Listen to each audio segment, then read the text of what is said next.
Hi guys. आप लोग का स्वागत है मेरे यूट्यूब चैनल विद्या विस्तार में। तो कैसे हैं आप लोग?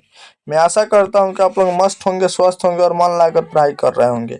मैं आप लोग के लिए आज क्लास 10th का साइंस का 750 प्लस सीरीज लेकर आया हूं, जिसमें आप लोगों को मैं बता दूं कि इसमें ऑल ऑब्जेक्टिव लिया गया है। ठीक, ऑल ऑब्जेक्टिव लिया गया है जो 2000, देखिए मैं आपसे बता दूं कि यहाँ पे 2000 कितना 2011 से लेकर 2024 तक की सभी वास्तविक सॉरी वस्तुनिष्ठ प्रश्न क्या है ली गई है। वस्तुनिष्ठ प्रश्न यानी ऑब्जेक्टिव सारी ली गई है। आपसे मैं बता दूं कि यहाँ पे पूरा स्पष्ट रूप से लिखा गया है कि विषय में 80 यानी साइंस विषय में 80 ऑब्जेक्टिव प्रश्न आएंगे, जिसमें से लगभग 60 से 70 प्रश्न इसी नोट्स में से होंगे। ठीक, तो आप लोग इस नोट्स को कई बार पढ़कर इसकी तैयारी अच्छे से कर लीजिए। तो इसको आपको पीडीएफ लेने के लिए क्या करना होगा? तो आपको पीडीएफ लेने के लिए ये नहीं कि खाली इसका, सबका लेने के लिए अगर आप किसी भी सब्जेक्ट का, मैं आपसे बता दूं, सब्जेक्ट आप कोई भी ले लीजिए, क्लास 10th का ऑल नोट्स, ठीक, ऑल नोट्स क्रैश कोर्स का आपको इस नंबर पे मिलेगा। सबसे पहले क्लास 10th का ऑल नोट्स एकदम सरल भाषा में, ठीक, यहाँ पे गैस प्रश्न के साथ साथ और सारी मतलब सुविधाएं दी गई है। और 76 31 77 87 49 इस नंबर पे हाई लिख के भेज सकते हैं। मतलब कि व्हाट्सअप इसका बनाइए, व्हाट्सअप बनाने के बाद इस पे हाई लिख के भेजिए और यहाँ से पीडीएफ आप क्लेम कीजिए। बिल्कुल, यहाँ पे आपसे एक बात और बता दूं कि फ्री पीडीएफ चल रहा है। क्रैश कोर्स के बारे में आप लोग को मालूम होगा कि जो मेरा क्रैश कोर्स चल रहा है 2025 के लिए बिल्कुल फ्री चल रहा है, तो इसका लाभ उठाना ना भूलें। और चलिए वीडियो को स्टार्ट करते हैं बिना देरी करते हुए। मैं आपसे बता दूं कि अगर आप मेरे चैनल पर नए हैं तो मेरे चैनल को सब्सक्राइब कर लीजिए, क्योंकि यहाँ पे डेली क्लास 10th का वीडियो आता है, वो भी वीवीआई, मतलब कि डेली ऑल सब्जेक्ट का तैयारी कराया जा रहा है। पीडीएफ फ्री के साथ पीडीएफ फ्री मिल रहा है, ठीक, पीडीएफ फ्री मिल रहा है, गैस प्रश्न सारी सुविधाएं दी गई है। तो चलिए बिना देरी करते हुए स्टार्ट करते हैं। और मैं आपसे एक बात और बता देता हूँ, सॉरी थोड़ा लेट हो रहा है, सॉरी उसके लिए। आप मेरे चैनल पे जाकर प्लेलिस्ट चेक कर लीजिए, वहाँ पे बहुत सारी मतलब की वीडियो है जो आपके लिए है। ठीक, तो चलिए बिना देरी करते हुए वीडियो को स्टार्ट करते हैं। मैं आपसे बता दूं यहाँ पे जो मैं अभी बनाया हूँ पीडीएफ, इसमें रीज़न एक है, मतलब कि एक गलती है कि मैं एक ही पीडीएफ बनाया हूँ जिसमें आंसर भी दे दिया हूँ। यहाँ पे आप लोग को आंसर लौक रहा होगा, इसके लिए सॉरी, लेकिन आपको रिवीजन करना है तो आंसर भी साथ में चाहिए था, इसीलिए मैं आंसर दिया और मेरे पास टाइम नहीं था। आप लोग जानते हैं कि मेरा चैनल जो है अभी न्यू न्यू ओपन हुआ है, तो इसीलिए मेरे पास टाइम नहीं था और मुझे पीडीएफ भी बनाना था। क्वेश्चन बैंक से भी आपको पीडीएफ देना था, मतलब कि बहुत अच्छे से बनाना था, जिसके कारण मैं सिर्फ आंसर ही लगा पाया, बिना आंसर वाला पीडीएफ नहीं बना पाया। तो उसके लिए सॉरी, लेकिन आपको आंसर चाहिए ना, तो फिर मैं इसीलिए बना पाया। चलिए आगे बढ़ते हैं, लेकिन आपको दिक्कत नहीं होगा, टेंशन ना लीजिए। तो चलिए वीडियो को स्टार्ट करते हैं। और यहाँ से फर्स्ट नंबर आज जो हमारा है, इसमें कितना 1050 क्वेश्चन है। तो हमारा जो टारगेट है डेली का 100 ऑब्जेक्टिव, साइंस का है ना, साइंस का डेली 100 ऑब्जेक्टिव हम पढ़ाई करेंगे। डेली का 100 ऑब्जेक्टिव कितने दिन में खत्म हो जाएगा? कम से कम 10 से 11 दिन में खत्म हो जाएगा। तो यानी सब्जेक्टिव का तो हमारा डर ही खत्म होगा। एक करा देंगे महा मैराथन, उसको मैं 100 ऑब्जेक्टिव इसलिए करा रहा हूँ, मेरे पास तो 1050 ऑब्जेक्टिव है। मैं तो चाहूँ तो 3 घंटे से 4 घंटे में क्लास खत्म कर दूंगा, लेकिन रीजन ये है कि आप लोग को पढ़ना है, याद करना है, इसलिए आप लोग को थोड़ा टाइम दिया जा रहा है। ठीक, डेली आप 100 ऑब्जेक्टिव याद कीजिए, किसी प्रकार की दिक्कत नहीं होगी। चलिए, हीलियम कैसा तत्व है? हीलियम कैसा तत्व है? अक्रिय तत्व है। चलिए आगे देखते हैं 2 नंबर क्वेश्चन। 2 नंबर जो क्वेश्चन है इसमें पूछ रहा है, जल में हाइड्रोजन तथा ऑक्सीजन की परमाणु संख्या का अनुपात है। जल में हाइड्रोजन यानी सबसे पहले जल का परमाणु संख्या, सॉरी, देखिए जल को पहले ठीक लिखना है, फॉर्मूला H2O होता है जल का फार्मूला। इसमें हाइड्रोजन की परमाणु संख्या 2 है और ऑक्सीजन की परमाणु संख्या 1 है, और इन दोनों का अनुपात यानी बीच में अनुपात लगाइए, बताइए कितना होगा? 2:1 होगा। तो यहाँ पे क्वेश्चन में सॉरी ऑप्शन भी दिया है, 2:1 होगा। किसी प्रकार की दिक्कत नहीं ना। अब देखिए आगे, यहाँ पे आवर्त सारणी में कितने आवर्त है, आवर्त सारणी में कितने आवर्त है, 7 आवर्त हैं। हम डिटेल्स में नहीं जाएंगे, जो आपको क्वेश्चन होगा वो सब इसी में मिलेगा। ठीक, सिर्फ आपको पढ़ना है। सिलिकॉन क्या है, सिलिकॉन एक उपधातु है। हमको जैसे ही ऑब्जेक्टिव खत्म होगा, नेक्स्ट ऑब्जेक्टिव के लिए अगले दिन से वेट करेंगे। किसी प्रकार की दिक्कत नहीं ना। चलिए यहाँ पे आते हैं। OH का क्रियाशील मूलक कौन है, ओ माइनस OH है क्या, माइनस OH का क्रियाशील मूलक कौन है, एल्कोहल है। किसी प्रकार की दिक्कत नहीं ना। अब चलिए आगे चलते हैं। यहाँ पे देखिए, प्राकृतिक में ऑक्सीजन का संतुलन कैसे बना रहता है, तो आप लोग जानते होंगे प्रकाश संश्लेषण के द्वारा। प्रकाश संश्लेषण में क्या होता है कि कार्बन डाइऑक्साइड को अंदर लिया जाता है और ऑक्सीजन को बाहर छोड़ा जाता है। ठीक, किसी प्रकार की दिक्कत नहीं ना। पौधों में श्वसन क्रिया के अंतर्गत ATP के टूटने से कितनी ऊर्जा मुक्त होती है, 35.5 केजेल प्रति मोल। क्या होती है, 30.5, गलती से कहा गया 30.5 केजेल प्रति मोल की क्या होती है, ऊर्जा प्राप्ति होती है, यानी मुक्त होती है। किसी प्रकार की दिक्कत नहीं ना। अब देखिए आगे, मानव हृदय में कितने कोष्ठ होते हैं, मानव हृदय में कितने, 4 कोष्ठ होते हैं। किसी प्रकार की दिक्कत नहीं ना। चलिए अगला जो क्वेश्चन है हम वहां चलते हैं। 9 नंबर क्वेश्चन यहाँ पे है। देखिए, मानव हृदय का औसत प्रचकुलन दाब में लगभग मतलब कितना होता है, मतलब कि मानव हृदय का औसत प्रचकुलन, देखिए इसमें 2 गो होता है, एगो अनुशीखलन होता है, एगो प्रकुचलन होता है। तो ये जो होता है 120 mmHg होता है, और अनुशीखलन 80 hmg होता है, 80 mmHg।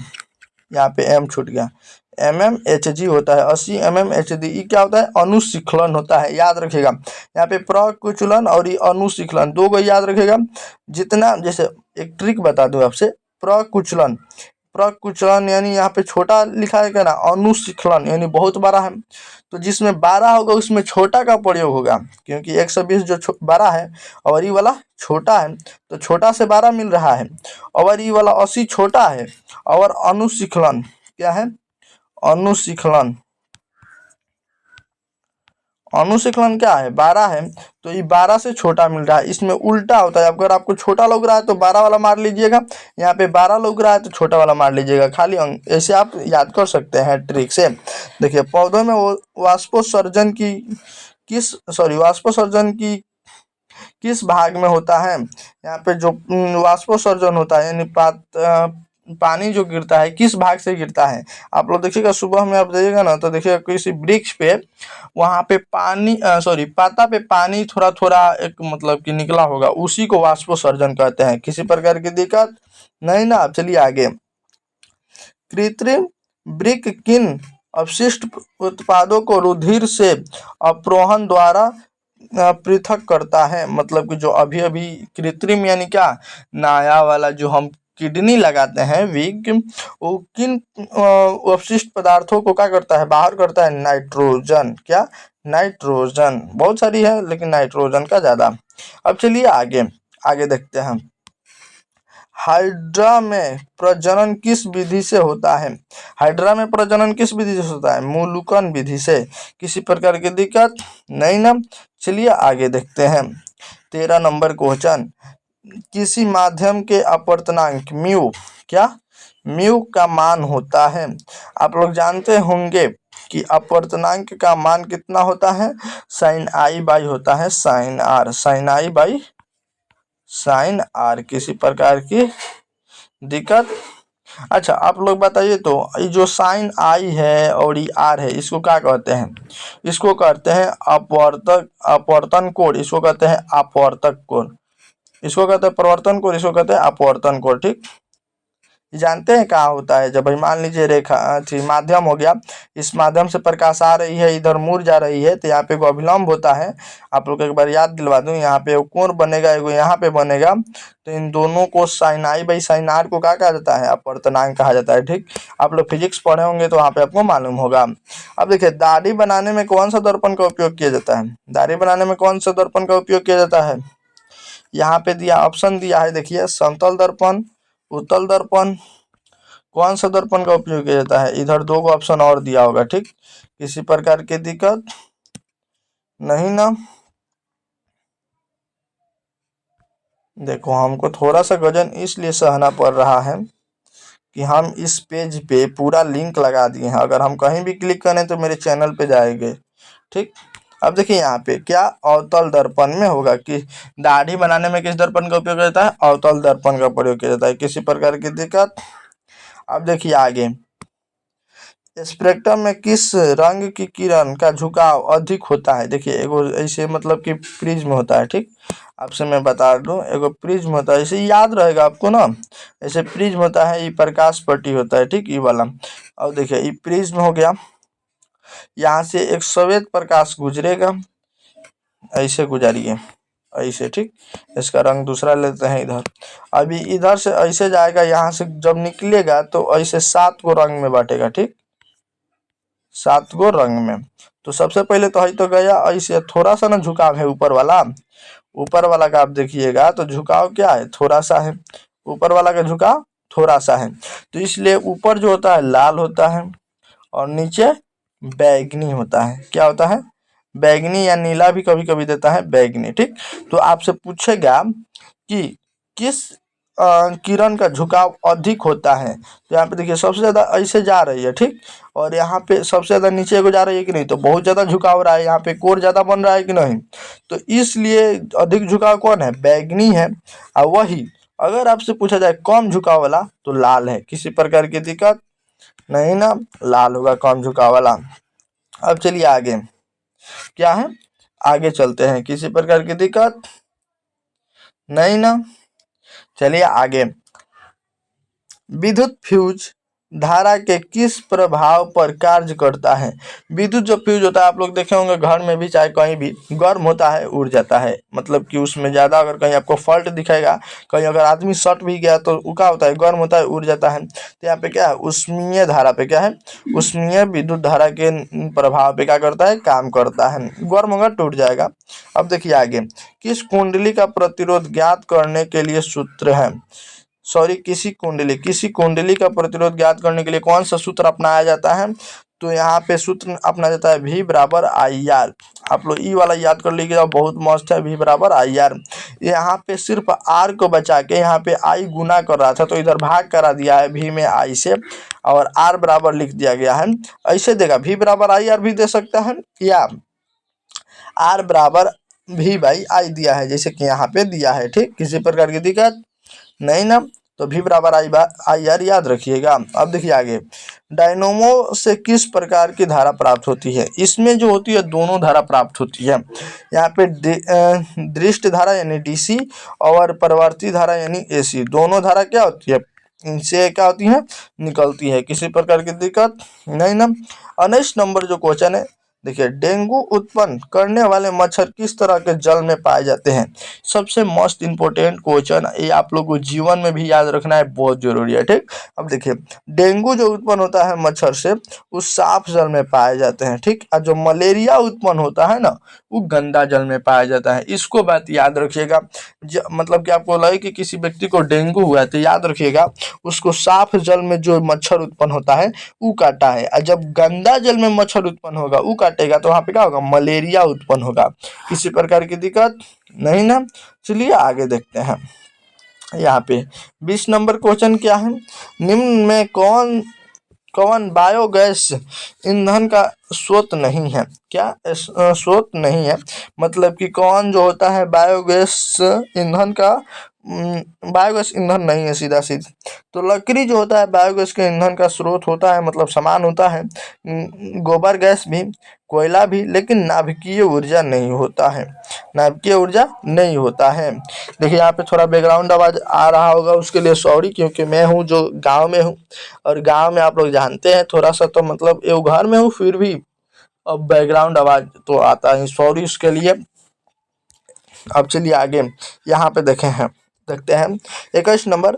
पायरुवेट के विखंडन से कार्बन डाइऑक्साइड तथा जल ऊर्जा देता है, और यह किस क्रिया क्रिया होती है, यहाँ पे लिखना चाहिए, और यह कैसी क्रिया होती है, और यह कैसी क्रिया होती है, चाहे कौन सी क्रिया होती है। यहाँ पे क्वेश्चन नहीं लिखा है, ठीक, सीधे लिखा है यह क्रिया होती है, मतलब कि कौन सी क्रिया होती है। तो यहाँ पे देखिए लिखा है कोशिका द्रव में नहीं, हरित लवक में नहीं, केंद्रिका में नहीं, सॉरी केंद्रिक में नहीं, यहाँ पे होता है माइट्रोकॉन्ड्रिया में। क्या होता है? माइट्रोकॉन्ड्रिया। याद रखिएगा इस सबको। अगर आपको पीडीएफ लेना है तो क्या बोले, एक बार और नंबर बोल रहा है, आपको नंबर बता दे रहा है एक बार, 1 मिनट। यहाँ पे आप नंबर थोड़ा नोट कीजिएगा, 7631 77 87 49, या 7631 77 87 59। इस पे व्हाट्सअप बनाइए, इसका क्या बनाइए, व्हाट्सअप बनाइए। उसके बाद इस पे क्या लिख के भेजिए, हाय लिख के भेजिए, क्या हाय लिख के भेजिए। उसके बाद आप पीडीएफ मंगाना चाहते हैं तो मंगा सकते हैं, ठीक, बिना किसी, आप किसी भी प्लेटफॉर्म से जुड़े, अगर आपको ये मस्त लग रहा है तो आप मंगा सकते हैं, ठीक। चलिए आगे देखते हैं 22 नंबर। निम्न में कौन सा पदार्थ लेंस बनाने के प्रयुक्त नहीं होता, मतलब किया जा सकता है। सबसे पहले जल से लेंस बन सकता है, कांच से भी, प्लास्टिक से भी, लेकिन मिट्टी आप उसका लेंस बना सकते हैं, कभी नहीं मिट्टी का लेंस बना सकते हैं, क्योंकि मिट्टी जो होता है सीधा सीधी, लेंस किसे कहता है, मतलब कि एक इधर से उधर देखना, उस ऐसा वस्तु को कहते हैं जो इधर से उधर लौके। और मिट्टी को आप देखें, मिट्टी का अगर आप मान लीजिए मिट्टी का कितना हो मस्त बना दिए तो लौकेगा क्या, इधर से इधर लौकेगा, कभी नहीं लौकेगा, ठीक। तो नहीं लौकेगा, तो इसलिए मिट्टी का उपयोग नहीं किया जाता है। यहाँ पे देखिए कुछ क्वेश्चन है। 23 नंबर। किसी बिंब का वास्तविक प्रतिबिंब समान आकार का प्राप्त करने हेतु बिंब को उत्तल लेंस में सामने कहाँ रखें। सबसे पहले अगर आप आंसर नहीं देखें तो मैं बता दूं, यहाँ पे देखिएगा क्या बोला है, प्रतिबिंब समान आकार का किसी भी, क्या बोले, लेंस हो दर्पण हो कोई भी हो, अगर वो बोल रहा है, यहाँ पे लेंस बोला है, जैसे अगर आपसे वो बोल रहा है कि समान आकार, तो बिना पूछ ले वक्रता केंद्र पर मारिएगा। क्या, बिना पूछे वक्रता केंद्र पर आंसर मारिए, किसी प्रकार की दिक्कत नहीं है। वक्रता केंद्र पर ही समान आकार का प्रतिबिंब बनता है, अगर समान आकार बोला है तो मारिए वक्रता केंद्र, ठीक, किसी प्रकार की दिक्कत। यहाँ पे तो देखा इन लोगों को, देखा,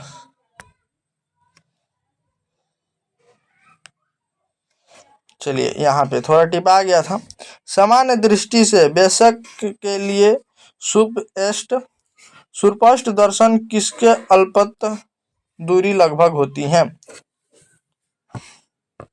समान दृष्टि से बेशक के लिए सुस्पष्ट दर्शन की अल्पतम दूरी लगभग होती है। ये जो देखिए क्वेश्चन घुमा के पूछा है, सीधा सीधी उसको पूछना चाहिए कि जो नजदीकी होती है वो कितनी होती है। देखिए क्वेश्चन को इतना घुमाया है कि आप लोग को बुझाया कि क्या पूछ दिया है। तो मैं आपसे यहाँ पे बता दूं कि ये बोला है अल्पतम यानी छोटा होता है। क्या होता है, अल्पतम यानी छोटा होता है। अल्पतम यानी छोटा होता है अगर वो आपसे बोले कि दूरी वाला, जैसे बोलेगा कि अल्पतम बोलता है, अगर आपसे बोलेगा कि अनंत, सॉरी, किसी व्यक्ति का या किसी वैश्य का, वैश्य ने व्यक्ति या आदमी का अनंत दूर बिंदु कितना होता है, या वो कितना दूर तक देख सकता है, तो उसका आंसर अनंत होगा। लेकिन यहाँ पे बोला है अल्पतम, अल्पतम यानी छोटा, यानी नजदीक कितना दूरी तक देख सकता है, तो वो होता है 25 सेंटीमीटर। यानी सीधा सीधी आप याद कीजिएगा, छोटा दूरी में वो 25 सेंटीमीटर देख सकता है। कोई भी व्यक्ति अगर उसको कुछ देखना होगा स्पष्ट रूप से तो 25 सेंटीमीटर तक देख सकता है नजदीकी में, और वही अगर आप दूर कहिएगा ना तो वो अनंत तक भी देख सकता है। आप कहिएगा कैसे सर, हम अगर बैठे हैं घर पे तो दो चार घर के बाद हम चौथा घर पांचवा घर नहीं देख पाते हैं। तो आप एक बार आसमान में ताकिएगा, आसमान में कितना पूरा अनंत तक देखते हैं कि नहीं, तो ऐसे आपको प्रूफ हो जाएगा। ठीक, अगर वो भी आपके बीच में घर ना रहता तो आप लोग देख लेते। चलिए हम कौन नंबर पे क्वेश्चन पे चल रहे हैं, आएगा तो बताएंगे। ठीक, किसी प्रकार की दिक्कत। चलिए यहाँ पे हम 25 नंबर पे आ गए हैं। ठीक, यहाँ पे जो क्या है, लोहे की परमाणु संख्या। पहला नंबर जो क्वेश्चन है बहुत मस्त क्वेश्चन है। क्या पूछा जा रहा है, लोहे की परमाणु संख्या है। लोहे की परमाणु संख्या 26 होता है, इसको आप याद रखिएगा। हम अगर जल्दी जल्दी पढ़ाना चाहे तो पढ़ा सकते हैं, किसी प्रकार की दिक्कत नहीं है, लेकिन आपको समझ में आए इसकी हम कोई गारंटी नहीं दे सकते हैं। अगर आपको हम गारंटी देंगे तो उसी शर्त पे कि आप आराम आराम से पढ़िए और मेरे बातों को गौर से सुनिए। ठीक, यहाँ पे देखिए क्वेश्चन क्या है, यह 26 नंबर जो क्वेश्चन है, कई बिलियन लाल लिटमस पत्र को नीला कर देते हैं। जो बिलियन है लाल लिटमस पत्र, क्या लाल लिटमस पत्र को क्या कर रहा है, नीला कर दे रहा है। यहाँ से आपको क्वेश्चन बनेगा तो उसका पीएच मान होगा। तो सबसे पहले बिलियन का पीएच मान कितना होता है, से पीएच मान क्या होता है। तो मैं आपसे बोलूं कि आप एक मैं आपसे बता दूं कि यहाँ पे एक रेखा बना रहा हूँ। ठीक, किसी प्रकार की दिक्कत नहीं। यहाँ पे बीच में 7 रहेगा, इधर 14 रहेगा, इधर 0 रहेगा, किसी प्रकार की दिक्कत नहीं ना। और ये दोनों दूरी क्या है, ये दोनों दूरी समान है आपस में, दोनों दूरी कैसे, इसमें भी 7 गो है, 0 से 7 तक, इसमें 7 से 14 तक। अब देखिए यहाँ जो अगर किसी बिलियन का पीएच मान 7 आता है तो वो क्या होता है, अब बताइए तो क्या होता है। तो वो होता है आपका क्या चीज, 1 मिनट, अरे उसको ऐसे कहते हैं अभी एक, अरे सर जी कैसा बात दिमाग पे से उतर गया। अब तीनों का नाम अब कहने में दिक्कत हो रहा है, पता नहीं, रुकिए सर जी नाम क्या है। एगो तो अम्ल होता है, एगो क्षार होता है, एगो पानी का पीएच मान क्या होता है सर जी। वो हम क्या बोले, हम क्या बोले इसको बीच में, देखिए चलिए छोड़िए, वो हमको बता देंगे बीच में उसको क्या कहता है, 7 को हम क्या बोले, हमको याद नहीं आ रहा है सर जी। चलिए देखिए अभी इसमें बताते हैं। ये जो होता है ना 0 से 7 के बीच में जो होता है अम्ल होता है, क्या होता है, अम्ल होता है। इसके भी उसके बाद क्षार होता है, क्या होता है, 7 से 14 के बीच क्षार होता है। लेकिन बीच में जो होता है उसे क्या कहते हैं, अभी 7 को कहते हैं सर जी, एक थोड़ा सा वर्ड कहने नहीं आ रहा है, याद है लेकिन कहने नहीं आ रहा है। ठीक, तो देखिए वो बोल रहा है कि 10, यानी 10 उसका पीएच मान है, 7 से बेसी है, 14 के बीच में है 10। आपको हम बता देंगे, टेंशन ना लीजिए, क्या 10 है तो 10 इसके बीच में, तो क्या होगा, क्षार होगा। अगर आपके पास 10 ऑप्शन ना देके क्षार भी दिया रहता है तो क्षार आंसर होगा, किसी प्रकार की दिक्कत नहीं ना। अगर वही आपसे कहे नीला लिटमस पत्र को, क्या नीला लिटमस पत्र को लाल कर देता है, देखिएगा क्वेश्चन उल्टा बोल रहा है, नीला लिटमस पत्र को लाल कर देता है तो अब क्या होता है, तो वो अम्ल होता है।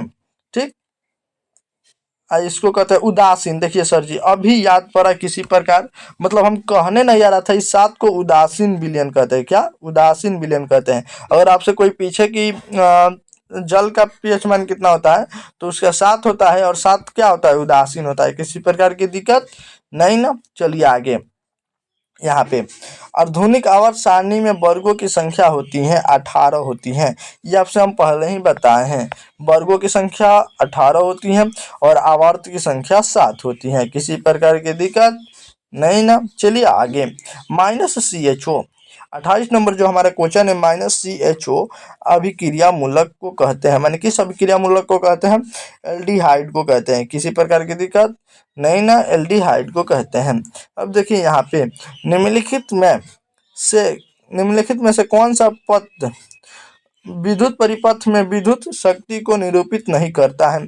इसका सबसे आसान यदि आप याद रखिएगा IR², या IR², हर साल क्वेश्चन पूछता है। मैं आपसे इतना भी आई लगा लीजिए, इतना भी आई लगा लीजिए ना, इसका कोई कीमत नहीं, हर साल पूछता है। ठीक, किसी प्रकार की दिक्कत नहीं ना। अब चलिए आगे देखिए 30 नंबर जो क्वेश्चन है, विद्युत धारा उत्पन्न करने के लिए उपयुक्त को कहते हैं, सॉरी उपयुक्त को कहते हैं, माने जिससे विद्युत धारा उत्पन्न होती है उस मतलब कि मशीन को क्या कहते हैं, उस मशीन को जनित्र यानी जनरेटर आप सुने हैं, जनरेटर जनरेटर कहते हैं। किसी प्रकार की दिक्कत नहीं ना। अब देखिए आगे, लघु पथ के समय परिपथ में विद्युत धारा का मान क्या होता है, कम होता है, बेसी होता है, बराबर होता है, कुछ भी नहीं होता है, शून्य हो जाता है, बताइए तो क्या होता है। लघु पथ में लघु पथ के समय परिपथ में विद्युत धारा का मान क्या होता है, कम हो जाता है, नहीं, स्थिर रहता है, नहीं, बहुत अधिक बढ़ जाता है। क्यों, देखिए कहने का मतलब लघु परिपथ का कह रहा है कि जैसे मतलब कि प्रतिरोध आप सुने हैं ना कि तार में जब एक बार जैसे प्रतिरोध आप समझे होंगे, प्रतिरोध को ही क्या कहते हैं, लघु पथ परिपथ कहते हैं। तो उसका मान जब आप एक ही विद्युत परिपथ का मान क्या होता है, बहुत अधिक हो जाता है। आपस में आप सुनिएगा, कहीं कहीं देखिएगा तार आपस में सटता है तो बिजली बहुत तेज जल्दी आता है, ठीक, आपस में सटता है ना तो आग भी लगता है, आप जानते हैं, कहीं कहीं आप सुने होंगे कि वहां आग लगा था बिजली के चलते, तार आपस में सटा होगा, ठीक, उसी को लघु परिपथ कहते हैं, ठीक। अब देखिए आगे, निम्नलिखित में से कौन सा जैव मात्रक ऊर्जा स्रोत का उदाहरण नहीं है, जैव मात्रा, ठीक। अब देखिए यहाँ पे लकड़ी जैव मात्रा है, गोबर गैस जैव मात्रा है, कोयला भी, लेकिन यहाँ पे नाभिकीय ऊर्जा जैव मात्रा नहीं है, ठीक। किसी प्रकार की दिक्कत नहीं ना। अच्छा, आप पूछेगा कि नाभिकीय ऊर्जा क्यों नहीं है, आपके मन में क्वेश्चन जरूर आ रहा होगा। तो देखिए लकड़ी जो होता है ये प्राकृतिक द्वारा प्राप्त होता है, कोयला भी ये भी प्राकृतिक द्वारा प्राप्त है, लेकिन देखिए जो मतलब कि नीचे से मिलता है, धरती से मिलता है, उसको कहते हैं जैव मात्रा, और जो अपने द्वारा नाभिकीय ऊर्जा जो अलग से मिलता है, ठीक, क्या नाभिकीय के टूटने से बनता है ऊर्जा अति होता है, उत्पन्न होता है, इसलिए इसे नाभिकीय ऊर्जा कहते हैं। किसी प्रकार की दिक्कत। अब देखिए, कई तत्व ऑक्सीजन के साथ अभिक्रिया कर उच्च गलनांक वाले यौगिक निर्मित करती है। यह यौगिक जल में विलयन यह तत्व हो सकता है, जल में विलय है यह तत्व हो सकता है। देखिए कहने का मतलब कोई बहुत सारी तत्व ऑक्सीजन के साथ अभिक्रिया कर उच्च गलनांक वाले यौगिक निर्मित करती हैं, लेकिन यह यौगिक जल में विलय है, जो यौगिक अभी जो अभिक्रिया कर रहा है वो जल में विलय है, तो वह कौन सा तत्व हो सकता है। तो देखिए वो कहने का मतलब बहुत सारी तो ऑक्सीजन के साथ क्या होती है, अभिक्रिया करती है, उच्च गलनांक वाले यौगिक निर्मित करती हैं, लेकिन वो कौन सा यौगिक है जो क्या कौन सा तत्व है जो यौगिक जल में विलय है, तो क्या है, सीए है, ठीक। आप लोग सीए का हिंदी बताइए तो हम देखते हैं आप लोग कितना मतलब कि फास्ट है। सीए का हिंदी कमेंट में जरूर बताइए। एथेन का आणविक सूत्र C2H6 है, इसमें को मतलब कि सहसंयोज बंधन है, कितने सहसंयोज बंधन है, किसी प्रकार की दिक्कत नहीं ना, इसको हम बताएंगे। एथेन का आणविक सूत्र इतना है, C2H6 है, किसी प्रकार की दिक्कत नहीं ना। अब इसमें बताइए कि सहसंयोजक बंधन कितने हैं, तो सबसे पहले आप लिखिए 2 C लिखते हैं, और ये क्या है, इसमें क्या लाना है, हाइड्रोजन कितने हैं, सहसंयोजक बंधन। एथेन में क्या होता है ना, इसमें जो बॉन्ड होता है बीच में, सीधा सीधी एथेन जो होता है, एथेन मीथेन लास्ट में न आ रहा है, उसमें मात्र एक एक क्या एक एक बॉन्ड होता है बीचवा में, और इसके बाद कई गो यहाँ पे देखिए, यहाँ पे सी है, फिर एच 6 गो है, यहाँ से एगो यहाँ पे, एगो यहाँ पे, एगो यहाँ पे, एगो यहाँ पे, एगो यहाँ पे, एगो यहाँ पे, क्या हम निकाले हैं, ई वाला एच रहेगा, ई वाला भी एच, ई वाला भी एच, ई वाला भी एच, ई वाला भी एच, ई वाला भी एच। अब एचओ की संख्या जो है आप देख लीजिए, जो एच की संख्या है 6 गो हो गया, किसी प्रकार की दिक्कत नहीं ना, 6 गो हो गया, कार्बन 2 गो हो गया, एस 2 गो हो गया। अब बताइए के बीच में एथेन है तो एगो का होगा, बॉन्ड होगा। अब सबको जोड़ेंगे, इस बॉन्ड को जो यहाँ पे पाई की तरह निकला है ना, इसी को बॉन्ड कहते हैं, जो यहाँ पे है, इन सभी को जोड़िए, कई गो हुआ, 7 गो हुआ, देख लीजिए 6 गो एच लगा है, एगो है बीचवा में है, तो ये 7 गो हुआ। तो ऐसे आप याद कर सकते हैं। चलिए आगे हम लोग कितना पे चलते हैं, बहुत करीब आ चुके हैं, और हम लोग क्या करने वाले हैं यहाँ पे 36 नंबर, नहीं 35 नंबर, क्या 35 नंबर देखने वाले हैं। ओजोन के अणु में ऑक्सीजन की ऑक्सीजन के परमाणु की संख्या होती है। सबसे पहले ओजोन की मतलब कि सूत्र क्या होती है, O3 होती है। ठीक, अब बोल रहा है कि O3 ऑक्सीजन है, ओजोन का सूत्र होता है O3, तो इसमें ऑक्सीजन है कि नहीं, तो ये ऑक्सीजन का परमाणु संख्या कितना है, 3 है। ऑक्सीजन का परमाणु संख्या, ओजोन का देखिए, ओजोन का सूत्र है O3 और ये O जो है ऑक्सीजन है, तो इसकी परमाणु संख्या 3 है। तो वही पूछ रहा है कितनी होती है, 3 होती है। किसी प्रकार की दिक्कत, ये क्वेश्चन घुमाया नहीं है, बस सीधा सीधी पूछ दिया, याद होगा अगर ओजोन का सूत्र तो आप बना सकते हैं। मनुष्य में वृक्क एक तंत्र का भाग है जो संबंधित है, किससे संबंधित है, उत्सर्जन से। क्या, उत्सर्जन से। किसी प्रकार की दिक्कत नहीं ना। चलिए आगे, यहाँ पे अगला जो क्वेश्चन है, दो तंत्रिका कोशिका के मध्य खाली स्थान को क्या कहते हैं, सिनेप्स। सिनेप्स कहते हैं या सिनेटिक ददार कहते हैं, सिनेटिक ददार भी कहते हैं इसको। आपको अगर कहीं सिनेटिक ददार लिखा हुआ मिले तो उस पर भी मार दीजिएगा, अगर सिनेप्स ना मिले तो। पराग कोश में होता है, पराग कण होता है, किसी प्रकार की दिक्कत नहीं ना। चलिए आगे देखते हैं। आप टेंशन न लीजिए, 1050 क्वेश्चन में से कहीं से बाहर से नहीं आएगा, बस आप क्लास करते जाइए। यहाँ आप देखिए, विकासीय दृष्टिकोण से हमारी किस से अधिक समानता है, हम आपसे बोले चिंपैंजी से, चीन के विद्यार्थी से, या चिंपैंजी भी दिया है ना। तो अधिक समानता जो अभी हमारे मनुष्य की तरह है वो है, जो है चीन के विद्यार्थी है। लेकिन अगर आपसे यहाँ पे चीन का विद्यार्थी ना दे तो वहाँ पे आपको चिंपैंजी मारना है। ठीक, चिंपैंजी, किसी प्रकार की दिक्कत नहीं ना। अभी चीन का विद्यार्थी दिया है, चीन का विद्यार्थी बहुत ही मस्त, क्या उन लोगों के साथ से उन लोगों के जैसा हम लोग लगते हैं। अब चलिए आगे, मुल्कन द्वारा अनैंगिक जनन होता है, मुल्कन द्वारा जो अनैंगिक जनन होता है किसमें होता है, अमीबा में, किसमें होता है, ईस्ट में होता है। किसी प्रकार की दिक्कत नहीं ना। अब चलिए 41 नंबर जो क्वेश्चन है, संगमरमर का रासायनिक सूत्र। संगमरमर का रासायनिक सूत्र अगर हम आपसे बोले तो हमारे क्लास में यही इसी के लिए मेरे दोस्त को पिटाई पड़ी थी। जानते हैं क्यों, हमारे सर जो थे वो बोले थे काको थ्योरी का हिंदी बताइए। काको थ्योरी, का, इसको क्या कहते हैं, काको थ्योरी। माने सर जी बोले थे काको थ्योरी का हिंदी बताइए, और काको थ्योरी वो समझ नहीं पाया का बोले सर जी, इसीलिए वो पिटाई उसको पड़ा। लेकिन उसका जो CaCO थ्योरी, उसका क्या है सूत्र है, संगमरमर का रासायनिक सूत्र। किसी प्रकार की दिक्कत नहीं ना। यहाँ पे क्वेश्चन क्यों नहीं है क्या, 41 के बाद कितना नंबर है, इधर 42 नंबर है। चलिए 42 नंबर जो हमारा क्वेश्चन है, देखिए 42 नंबर क्या क्वेश्चन है मेरा, -COOH अभिक्रियाशील मूलक को क्या कहते हैं, इसको माने हम क्या कहते हैं, इसको अम्ल कहते हैं। ठीक, किसी प्रकार की दिक्कत, ये क्या है, अम्ल है। अब देखिए, प्रकाश संश्लेषण क्रिया में ऑक्सीजन बाहर निकलता है, किससे बाहर निकलता है, अगर प्रकाश संश्लेषण आप करते हैं, सॉरी आप नहीं करते हैं, पेड़ पौधे करते हैं, तो उस जो आप पेड़ पौधे करते हैं तो ऑक्सीजन निकलता है, आप लोग जानते हैं वो। लेकिन कहाँ से निकल सकता है, कभी सोचे है कि ऑक्सीजन पेड़ पौधा कभी लेबे नहीं करता है, तो देगा कहाँ से, अगर वो CO2 ले रहा है तो देखिए वो सीधा सीधी जानते हैं कहाँ से निकलता है, वो तो C2 अपने अंदर मैंने रख लेता है। लेकिन वो बताइए कि तब H2 क्या चीज,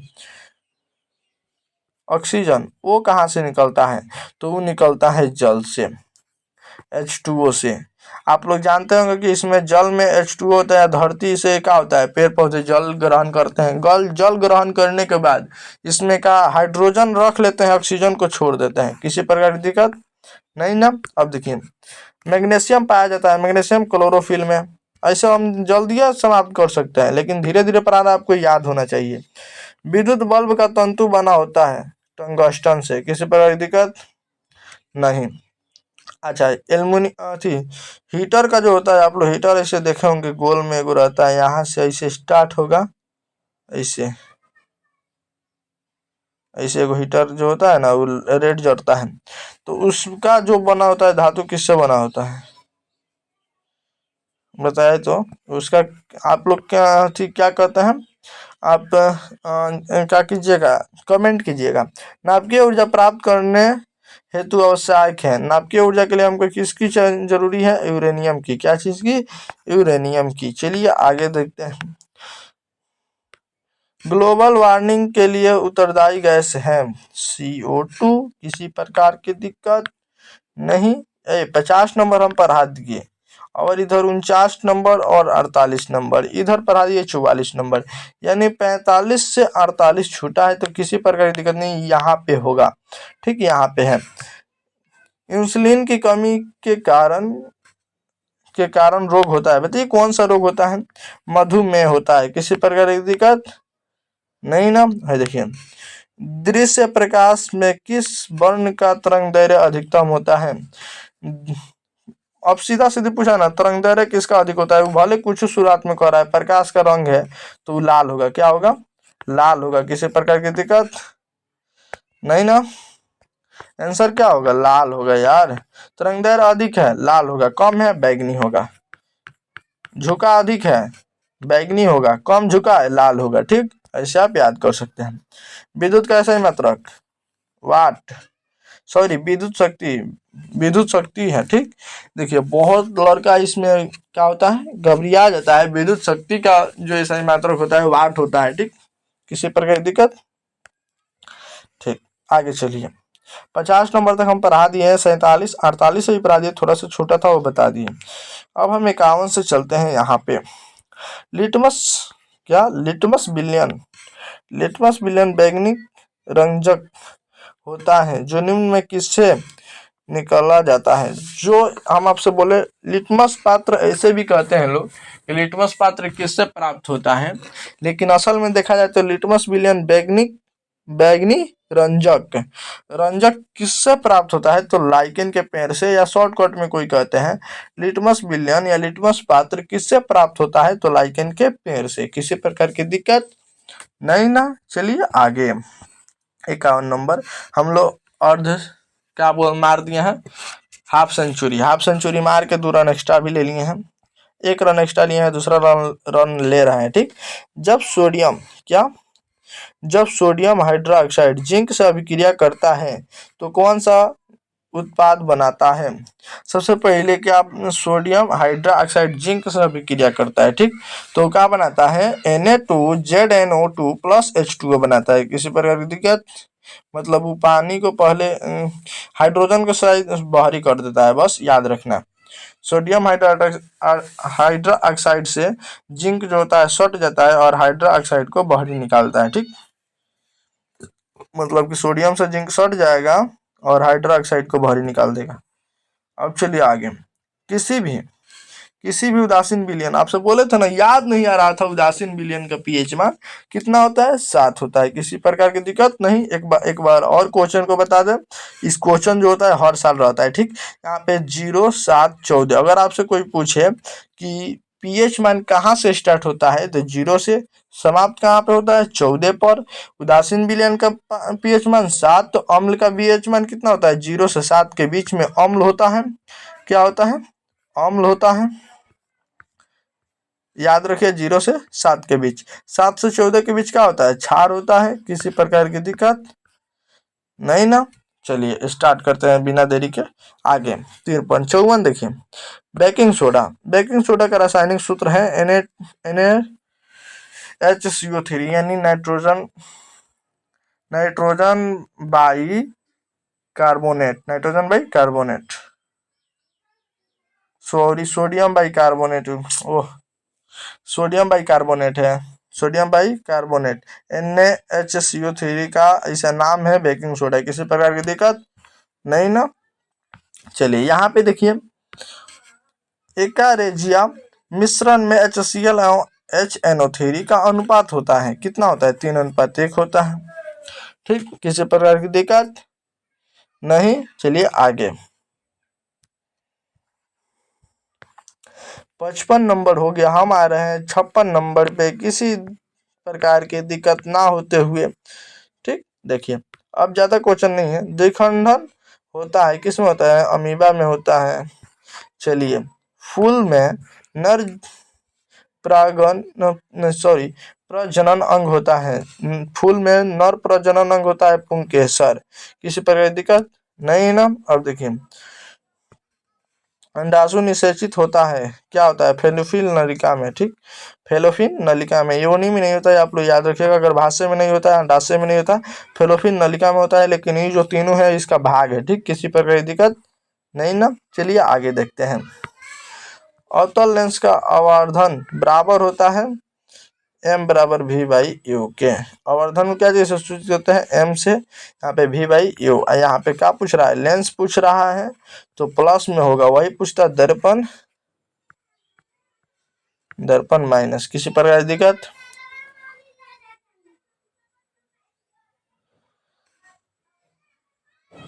चलिए आगे देखते हैं। किसी प्रकार की दिक्कत? याद रखिएगा, पीडीएफ जो देंगे अपने याद हो जाएगा। गोलीय दर्पण के फोक्सांतर एवं वक्रता त्रिज्या के बीच संबंध है। फोक्सांतर यानी एफ, वक्रता त्रिज्या यानी आर। इसके बीच में आपको फॉर्मूला याद किए होंगे, एफ बराबर आर बाई टू। यही आपका क्या है? संबंध है। एफ बराबर आर बाई टू दे देता, बचा है टू, यहाँ पे भाग कर रहा था, इधर गुना करेगा, टू एफ बराबर आर, यानी ये दे देता। अब दोनों में से कोई दे सकता है, ए बराबर आर बाई टू दे दे या आर बराबर टू एफ दे दे। यहाँ पे दिया है बराबर आर बाई टू, यही आंसर होगा, ठीक। चलिए, किसी प्रकार की दिक्कत नहीं ना। अब देखिए, विद्युत चुंबक बनाने के लिए प्राय किस पदार्थ के छड़ का उपयोग किया जाता है? नॉर्म लोहा। क्या? नॉर्म लोहा विद्युत चुंबक जो बनाया जाता है उसका नॉर्म। विद्युत चुंबक का मतलब क्या होता है? ऐसा कैसा चुंबक होगा जिसमें आप करंट दीजिएगा तो वो चुंबक की तरह काम करेगा, उसको हटाएगा तो वो लोहा की तरह, यानी वो जितना भी लोहा आपस में सटा होगा वो सबको छोड़ देगा। किसी प्रकार की दिक्कत? ये सब उपयोग जानते हैं कहाँ किया जाता है? जैसे मान लीजिए कि हमको कुछ लोहा उठाए कहीं धरना है, तो आप जानते हैं कि लोहा जब चुंबक से सटेगा तो छोड़ेगा नहीं, तो फिर दिक्कत हो जाएगा। तो मान लीजिए बहुत सारा लोहा हुआ, एक क्रेन आएगा, मतलब कि क्रेन है, ठीक, यहाँ से क्रेन एगो आई है, इसमें यहाँ पे चुंबक लगा हुआ है, ठीक, इसमें विद्युत का होगा, देगा, विद्युत देगा। यहाँ से क्रेन मान लीजिए एक क्रेन है, ठीक।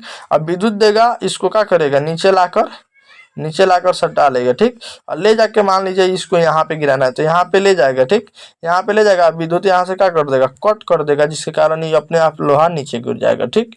इसी के लिए इसका उपयोग किया जाता है। चलिए आगे देखते हैं। हमारे घरों में जो विद्युत आपूर्ति की जाती है वह कितनी मतलब वोल्ट की होती है? तो मैं आपसे बोलूँ कि दृष्ट धारा नहीं आती है, 220 वोल्ट की दृष्ट धारा नहीं आती है, 12 वोल्ट की दृष्ट धारा नहीं आती है। हमारे जो घर में आती है परिवर्ती धारा आती है, वो कितना वोल्ट की आती है? 220 वोल्ट की आती है, ठीक। आप लोग याद किए होंगे, कहीं कहीं लिखा रहता है 220 वोल्ट, मतलब कि कोई लोग बोलते हैं कि 220 वोल्ट जो होता है गाँव में जा रहा है, तो वही जो हमारे घरों में आती है 220 वोल्ट का परिवर्ती धारा होता है। 11,000 पर से आता है, ठीक। ऐसे किसी वस्तु का प्रतिबिंब आँख के जिस भाग पर बनता है उसे क्या कहते हैं?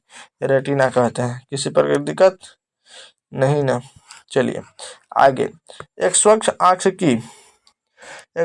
आँख की दूरी बिंदु होती है। अभी बोले ना कि एक होता है नजदीक वाला बिंदु, एक होता है दूर वाला बिंदु। यहाँ पे दूर वाला बिंदु पूछ रहा है तो अनंत होगा, नजदीक वाला बिंदु 25 सेंटीमीटर, ठीक। किसी प्रकार की दिक्कत नहीं ना। चलिए आगे। जीवाश्म ईंधन की ऊर्जा का वास्तविक स्रोत है सूर्य।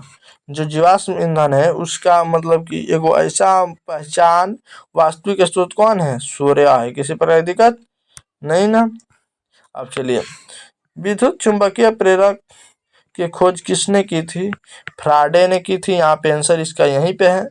किसी प्रकार की दिक्कत नहीं ना। चलिए, यहाँ पे हम कितने नंबर तक चले गए थे? अब आगे आने वाला बताएगा कितने नंबर पे आप आए थे। हमको लग रहा है 66 पे आ गए थे। अब हमको क्या चाहिए? 67 को चलाना है। तो चलिए, इसमें का वहीं पे आपका आंसर मिल गया। चलिए, इसको जो नेत्र निकट स्थित वस्तु को साफ नहीं देख सकता उस नेत्र में होता है। इसमें देखिए उल्टा होता है। सबसे पहले मैं बता दूं, जैसे कि आपको जानते हैं कि नेत्र जो होता है, अगर निकट बिंदु नहीं लौक रहा है, जैसे कि निकट की वस्तु, हम यहाँ पे खड़े हैं, एक आदमी और खड़ा है, जैसे मान लीजिए खड़ा आदमी है, ठीक। और इसको देख रहा है, लेकिन ये वाला कोई इसको क्या कर रहा है, जो फर्स्ट नंबर वाला आदमी है 2 नंबर को नहीं देख रहा है। तो नहीं देख रहा है तो आप जानते हैं क्या करिएगा, नहीं देख रहा है तो आप क्या करिएगा, तो आप कौन सा रोग होगा आप बता सकते हैं। तो नहीं देखा है, नज़दीक को नहीं देख रहा है तो दूर खराब है, सीधा सीधी नज़दीक को नहीं दिखाई दे रहा है, जैसे कि यहीं से अलग अलग नहीं दिखाई दे रहा है तो क्या दूर दृष्टि खराब है। और वही अगर मान लीजिए कि ई वाला यहाँ पे है, ठीक, फर्स्ट नंबर यहाँ पे है और दूर दू वाला नंबर यहाँ पे है, अगर इसको ही दिखाई दे रहा है अगर नहीं दिखाई दे रहा है तो निकट। इसमें उल्टा होता है, अगर दूर का दिखाई दे मतलब कि जहाँ का दिखाई दे रहा है ना वहीं का रोग हुआ होता है, सही बता रहे हैं। जैसे कि अगर निकट नहीं दिखाई दे रहा है तो दूर का बिंदु तो दिखाई देता होगा, जैसे कि इसको देखेगा तो देख लेगा, तो दूर का दिखाई दे रहा है तो दूर खराब हुआ है, अगर निकट का दिखाई दे रहा है तो निकट खराब हुआ है। अब आप लोग को आएंगे सर कैसे गलती पढ़ा रहे हैं, एक बार चेक कर लीजिए, चेक कर लिया है सर जी, इसका यही है, इसका मतलब कि उल्टा बना के सीधा कह दिया गया, ठीक। तो इसमें क्या, अगर निकट दिखाई नहीं दे रहा है तो दूर दिखाई देता होगा, दूर दिखाई दे रहा है तो क्या होगा दूर दृष्टि, अगर निकट दिखाई दे रहा है तो निकट दृष्टि, अब दोनों में से कोई नहीं दिखाई दे रहा है तब क्या होगा अबिंदुकता या जार दृष्टि, किसी पर दिक्कत अबिंदुकता होगा, ठीक। चलिए आगे, समीकरण CaCO3 यहाँ पे तीर का निशान दिया गया, ठीक, किसी प्रकार की दिक्कत नहीं ना। चलिए CaO प्लस CO2 किस प्रकार की समीकरण है, कहने का मतलब इसमें क्या हुआ है। सबसे पहले मैं आपसे बोलूं कि इसमें ऑप्शन में दिया संयोजन उभयजन्मी योग उभयगामी गामी और प्रतिस्थापन वियोजन। सबसे पहले संयोजन वियोजन दिया है, तो यहाँ पे देखिएगा ईगो यहाँ पे दिया है, क्या यहाँ पे देखिए क्या है, ये अकेले है कि नहीं, इसमें दो गो हो गया है। तो जब एगो मतलब कि अकेले है और उसमें से आधा आधा दो गो हो जाए तो क्या होगा, एगो से मतलब बट गया कि नहीं तो विभाजित हो गया, तो उसको कहेंगे वियोजन। जिससे कि अब देखिए कहीं दो गो है एगो बन गया, ठीक, दो गो है एगो बन गया, जैसे दुगो से एगो बन गया तो उसको क्या कहते हैं, उसको कहते हैं संयोजन। तो यहाँ पे एगो से दूगो बन रहा है, एगो से दूगो बन रहा है, तो यहाँ पे होगा वियोजन। अगर दूगो से एगो बनता तो क्या होता संयोजन, किसी प्रकार की दिक्कत नहीं ना। चलिए आगे, साग सब्जियां की विघटित, देखिए यहाँ जो आपसे क्वेश्चन पूछा जा रहा है, साग सब्जियां को विघटित होकर कंपोस्ट बनाना किस अभिक्रिया का उदाहरण है। इसमें क्या होता है ना ऊष्माक्षेपी, क्या होता है ऊष्माक्षेपी अभिक्रिया के कारण क्या होता है साग सब्जी जो विघटित होता है कंपोस्ट बनाता है, बन जाता है, ठीक। अच्छा ऊष्माक्षेपी अभिक्रिया किसे कहते हैं, एक होता है ऊष्माक्षेपी, एक होता है ऊष्माशोषी। तो ऊष्माशोषी यानी ऊष्मा का शोषण होगा, ऊष्माक्षेपी यानी ऊष्मा का उत्सर्जन होगा, ठीक। ऊष्मा का शोषण इसका मतलब उसमें ऊष्मा लगेगा, इसमें ऊष्मा लगेगा, इसमें क्या होगा, इसमें सॉरी इसमें लगेगा इसका मतलब माइनस होगा उष्मा, इसमें उत्सर्जन होगा, इसमें यानी बढ़ेगा, ठीक। तो जिसमें अवशोषण यानी खींचा जाता है अपने अंदर, इसको अंदर लेगा तो उसको उनका जितना, अगर आप मान लीजिए हमारे पास 2 रुपया था उसमें से आप 1 रुपया ले लिए तो अंदर है, अब हमारे को माइनस में ना किए, तो इसलिए जितना ऊर्जा को अंदर लेता है क्या क्या चीज को ऑक्सीजन को, तो उसमें ऊष्माक्षेपी कहते हैं। वही ऑक्सीजन को अगर बाहरी फेंकेगा तो उसको ऊष्माक्षेपी कहते हैं, ठीक। किसी पर दिक्कत नहीं ना। चलिए 70 नंबर पे, निम्नलिखित में कौन सा विजातीय यौगिक है, कौन सा विजातीय यौगिक है किसी प्रकार की दिक्कत ना करते हुए प्लास्टिक ऑफ पेरिस है, किसी प्रकार की दिक्कत नहीं ना। देखिए अब देखिए आगे, निम्नलिखित में से पीएच मान कौन सा मान क्षारक विलयन का मान देता है, क्षारक का कितना मान होता है, अभी हम आपसे बोले थे 7 से 14 के बीच में, 7 से 14 के बीच में, वहां पे कितना दिया था 2 साइड दिया था, तो 2 होगा अम्ल, 6 भी अम्ल होगा, 7 जो होगा उदासीन होगा, क्या होगा उदासीन होगा। यहाँ पे आपसे हम बता दें, यहाँ पे एक ऑप्शन बचा है 13 जो 7 और 14 के बीच में आता है।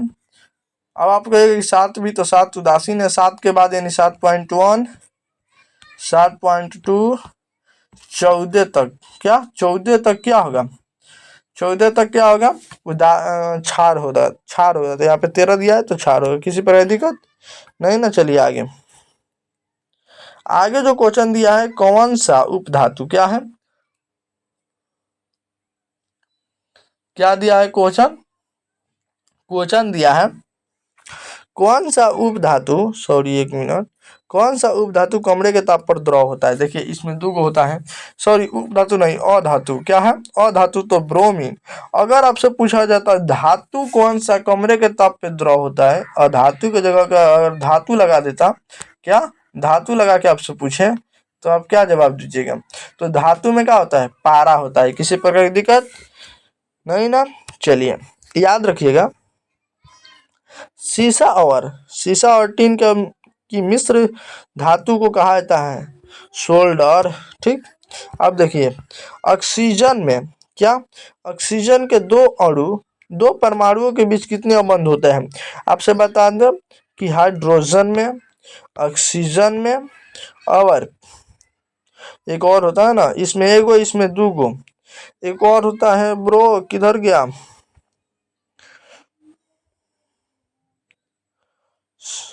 वो याद नहीं पड़ा। उसमें कई गो, इसमें दो गो होता है ऑक्सीजन में, हाइड्रोजन में एक गो होता है, ऐसे। ठीक। किसी पर 3 नंबर याद पड़ेगा तो बता देंगे। तो ऑक्सीजन में कितना पूछ रहा था, दो परमाणु के, दो अणुओं के बीच ओ में दो गो बॉन्ड होता है, कितना, 2 बॉन्ड होता है। किसी पर दिक्कत नहीं ना। अब देखिए निम्न में से किसे आप उपभोक्ता की श्रेणी में रखेंगे, उपभोक्ता की श्रेणी में रखेंगे। तो देखिए हरे पेड़ पौधे नहीं, नील हरित शैवाल नहीं, फूल और पत्ते नहीं, जंगली जानवर, जंगली जानवर उपभोक्ता मतलब कि कौन आप खाएंगे, तो वही ना। अब भाई देखिए यहाँ पे इनको तो पता नहीं क्या हो गया, देखा मेरे पास अभी नेट नहीं ओपन किया हो कि मेरे पास कॉल ना आए। जैसे कि मतलब मान लीजिए, कहने का मतलब कि हम इसलिए नेट ओपन नहीं करते हैं ना कि हम जो मोबाइल से पढ़ा रहे हैं, ठीक, मोबाइल से पढ़ा रहे हैं, अगर कोई कॉल किया तो मेरा डिस्टर्ब होगा कि नहीं, इसीलिए हम फ्लाइट मोड में डाल के पढ़ाते हैं। कवक में पोषण की कौन सी विधि है, मृत जीवी। किसी प्रकार दिक्कत नहीं ना। चलिए आगे देखिए हम लोग कितना नंबर पे आए हैं, यहाँ पे 77 नंबर पे हम लोग आ चुके हैं। किसी प्रकार की दिक्कत, और ज्यादा क्वेश्चन नहीं पढ़ना, मात्र 22 क्वेश्चन पढ़ना है। चलिए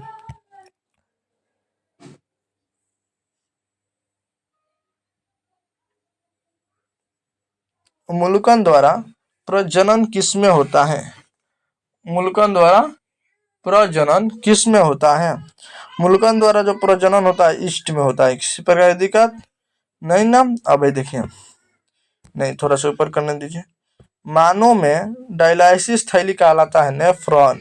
किसी प्रकार की दिक्कत नहीं ना है। देखिए आगे, ये देखिए पुष्पी पौधे में लैंगिक जनन किसके द्वारा होता है, फूलों के द्वारा। क्या होता है, फूलों के द्वारा। थोड़ा सा आपको अगर बैकग्राउंड आवाज आ रहा हो तो उसके लिए सॉरी, क्या करें हम तो घर पे हैं ना। देखिए निम्न में से कौन एक जैविक प्रक्रम द्वारा घटित होने वाला पदार्थ है, सूखे घसे पत्ते, सूखे घसे पत्ते। पॉलीथीन कभी नहीं मतलब सड़ता है, रबर भी नहीं, प्लास्टिक की बोतलें भी नहीं, लेकिन जो घास होते हैं, पत्ते होते हैं, क्या होते हैं मतलब कि मिट्टी में मिल जाते हैं, लेकिन प्लास्टिक नहीं। इसीलिए सरकार प्लास्टिक पे बैन लगाई है। किसी चालक के छड़ों के बीच विभवांतर भी, छोरों के बीच विभवांतर भी, यानी एगो हई छोर हुआ एगो हई छोर, विभवांतर भी है। और देखिए प्रतिरोध आर है, प्रवाहित धारा आई है, तो उनके बीच का संबंध वही भी बराबर आई आर, भी बराबर आई आर फॉर्मूला।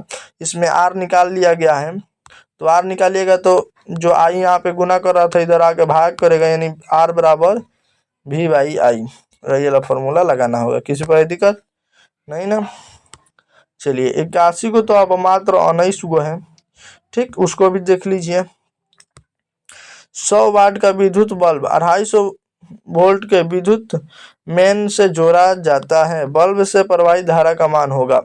देखिए सबसे पहले यहाँ पे 100 वाट का, ये आप याद कर लीजिए 0.4 एम्पियर होगा।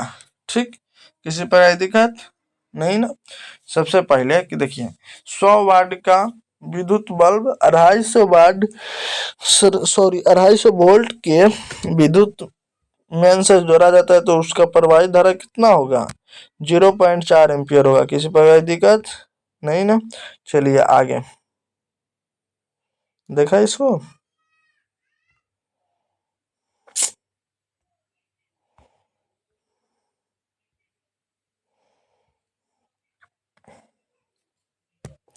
विद्युत फ्यूज आधारित है। विद्युत फ्यूज किस पर आधारित है? उष्मा धारा के उष्मीय प्रभाव पर। जैसे ही अगर ज्यादा गर्म होगा विद्युत फ्यूज उड़ जाएगा। ठीक, देखिए विद्युत धारा उत्पन्न करने वाले युक्त को कहते हैं जनित्र। किसी प्रकार की दिक्कत नहीं ना। चलिए आगे, जब किसी चालक तार से विद्युत धारा प्रवाहित होती है तो गतिशील कण होता है इलेक्ट्रॉन। किसी प्रकार की दिक्कत नहीं ना। चलिए आगे, जीव द्रव्यमान ऊर्जा स्रोत का उदाहरण निम्नलिखित में कौन नहीं है? नाभिकीय ऊर्जा। देखिए जीव द्रव्यमान, पेट्रोलियम जो होता है जीव द्रव्यमान से, बायोगैस भी, कोयला भी, लेकिन नाभिकीय ऊर्जा नहीं है। ठीक, अब देखिए आगे, क्या हम 86 और मात्र 14, किसी प्रकार की दिक्कत? फिर कल से पढ़ेंगे ना 100 को, आज 100 को, फिर कल डेली 100 को। एक बार अब ढेर पढ़ लिया, याद ना हुआ तो। पवन विद्युत जनित्र में पवन की चाल कम से कम कितनी होनी चाहिए? 15 किलोमीटर प्रति घंटा। ठीक, चलिए आगे देखते हैं, निम्नलिखित में से कौन सा उत्पाद लेड नाइट्रेट को गर्म करने का प्राप्त करता है? NaO2, NaO2, NO2 या O2, NO2 या O2। ठीक, चलिए आगे, सोडियम क्लोराइड, क्या सोडियम क्लोराइड, सोडियम क्लोराइड के जलीय विलयन से विद्युत धारा प्रवाहित करने पर यह वियोजित होकर सोडियम हाइड्रोक्साइड बनाता है। इस प्रक्रिया को क्या कहते हैं? क्लोर क्षार अभिक्रिया। क्या कहते हैं? क्लोर क्षार अभिक्रिया। देखिए वेबसाइट पे आ जा रहे हैं, हम फ्लाइट मोड में ना डाले होते तो आपने हमारा चैनल कवर खुला होता। देखिए निम्नलिखित में से कौन सा सही है? कौन सा सही है, मतलब कि कौन सा, ये जो फॉर्मूला सही है, लेकिन इस फॉर्मूला का नाम क्या है? आप लोग कमेंट में बताइएगा। ठीक, इस फॉर्मूला का नाम क्या है? ठीक, 91 नंबर देखते हैं, किस धातु को या निम्नलिखित में से किसे चाकू से काटा जा सकता है? तो इसको बहुत मस्त ट्रिक है, नकली। क्या है? नकली। किसी प्रकार की दिक्कत? N से सोडियम, K से पोटेशियम, L से लिथियम। इसमें दिया है लिथियम। अगर यहाँ पे दिया होता K से पोटेशियम ले लेते, लिथियम सही करते, पोटेशियम, इन तीन को जो होता है ना नकली, याद रखिएगा, नकली को हम चाकू से काट सकते हैं। ठीक, नकली को हम चाकू से काट सकते हैं। N से सोडियम और K से पोटेशियम, L से लिथियम। ठीक, चलिए आगे देखते हैं, 92 नंबर जो हमारा क्वेश्चन है, यहाँ पे निम्न में से किस हाइड्रोकार्बन में 3 अबंध होते हैं? सॉरी 3 अबंध होते हैं चाहे है, तो सबसे पहले चेक करेंगे C4, इसमें एक गो है। ठीक, ये तो अकेला है तो इसमें अबंध नहीं होगा। सबसे पहले C अकेला है तो इसको छोड़ देंगे।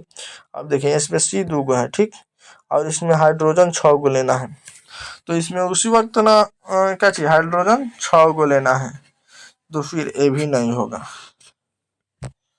ठीक, अगर हम आपसे बोल रहे हैं, जानते हैं कब में का है? हाँ, आप जानते हैं कब में का है? ये एथेन मीथेन वाला नहीं है, उसमें का है। ठीक, इसका जो आंसर होगा C3H4 होगा। ठीक, किसी पर दिक्कत नहीं। देखिए ये 3 को क्या कीजिए, C3H4 होगा कि ई वाला होगा? देखिए 3 को ई लिखिए और उसके बाद इसमें 3 अबंध हो गए। देखिए 3 अबंध इसमें होंगे। चलिए एक बार को बता देंगे कैसे होंगे। चलिए 93 नंबर पे आते हैं, कार्बोनिक ग्रुप प्रतिकारक होते हैं माइनस ई वाला एरोस यू के। ठीक, अब देखिए आगे, भाई आज वेबसाइट मेरा लगता है पूरा खुलिए के मानेगा। निम्नलिखित में से कौन सबसे अधिक अभिक्रियाशील है? CO, ठीक। इस सब में से अभिक्रियाशील है। अब कोई श्रेणी याद करना होगा और देखना होगा कौन है, ठीक। देखिए इस सब PDF में है। प्राकृतिक में पृथ्वी पर कर्जा का, देखिए कर्जा नहीं ऊर्जा लिखना चाहिए, ऊर्जा का मुख्य स्रोत है। यहाँ पे कर्जा गलती से लिखा गया है, यहाँ पे क नहीं बल्कि ऊ होना चाहिए, क्या, ऊर्जा। ऊर्जा का मुख्य स्रोत है सूर्य। किसी प्रकार की दिक्कत नहीं ना। चलिए, हरे पेड़ पौधे कहलाते हैं उत्पादक, उत्पादक कहलाते हैं, ठीक। हरे पेड़ पौधे उत्पादक कहलाते हैं। अब देखिए, कीटों के पंख और चमगादड़ के पंख किस तरह के अंग है? समजात अंग है, मतलब कि एक जैसा दिखाई देते हैं, बराबर नहीं है, एक जैसा दिखाई देते हैं। यहाँ पे देखिए हमको हुआ फिर दिक्कत, बेचारा आपकी बार बेचारा हार मान के बोल दिया का आपके पास नेटवर्क नहीं है। देखा, और मात्र कई गो, 2 गो क्वेश्चन पढ़ाना है, 98, 99, 100, 3 गो। चलिए, भोजन का पाचन किस प्रकार की अभिक्रिया है? भोजन का पाचन किस प्रकार की अभिक्रिया है? उपचयी अभिक्रिया। किसी प्रकार की दिक्कत नहीं ना। चलिए, यहाँ पे 99 नंबर, भाई रुक जाओ ना थोड़ा सा। देखिए, निम्नलिखित में कौन एक उभयलिंगी जंतु है? केचुआ। चलिए आगे देखते हैं। 100 नंबर यहाँ पे मेरा समाप्त होते हुए शतक मार रहे हैं। निम्नलिखित में कौन एक भूमिगत जल का उदाहरण है? कुआं। किसी प्रकार की दिक्कत, क्योंकि इसमें से भूमि के अंदर से जल निकाला जाता है। अब किसी प्रकार की दिक्कत नहीं ना। अगर आप मेरे चैनल पे नए हैं तो क्या कीजिए, सब्सक्राइब कीजिए, लाइक कीजिए, शेयर कीजिए, और इस क्रैश कोर्स में आप क्या चीज, क्रैश कोर्स में अपना स्थान बनाइए। क्या, क्रैश कोर्स में अपना स्थान बना लीजिए और बिल्कुल फ्री में तैयारी कीजिए, ठीक। तो कैसा लगा वीडियो आप लोग जरूर बताइएगा, और नेक्स्ट वीडियो के लिए वेट कीजिए। 101 से क्या करेंगे, स्टार्ट करेंगे। किसी प्रकार की दिक्कत नहीं। बैकग्राउंड आवाज़ गया होगा उसके लिए सॉरी, क्योंकि मैं जो बोल रहा हूँ उससे आप मतलब अच्छे होंगे, क्योंकि बैकग्राउंड आवाज़ पे आपका ध्यान ही नहीं जा रहा होगा। तो थैंक यू इतना करने के लिए, और आप मेरे वीडियो को शेयर भी कर दीजिए। क्लास 10th के 2025 के लिए, क्या 2025 के लिए है, ठीक। यहाँ पे ऑल सब्जेक्ट का तैयारी करा जाता है। क्या चीज़ का? ऑल सब्जेक्ट का,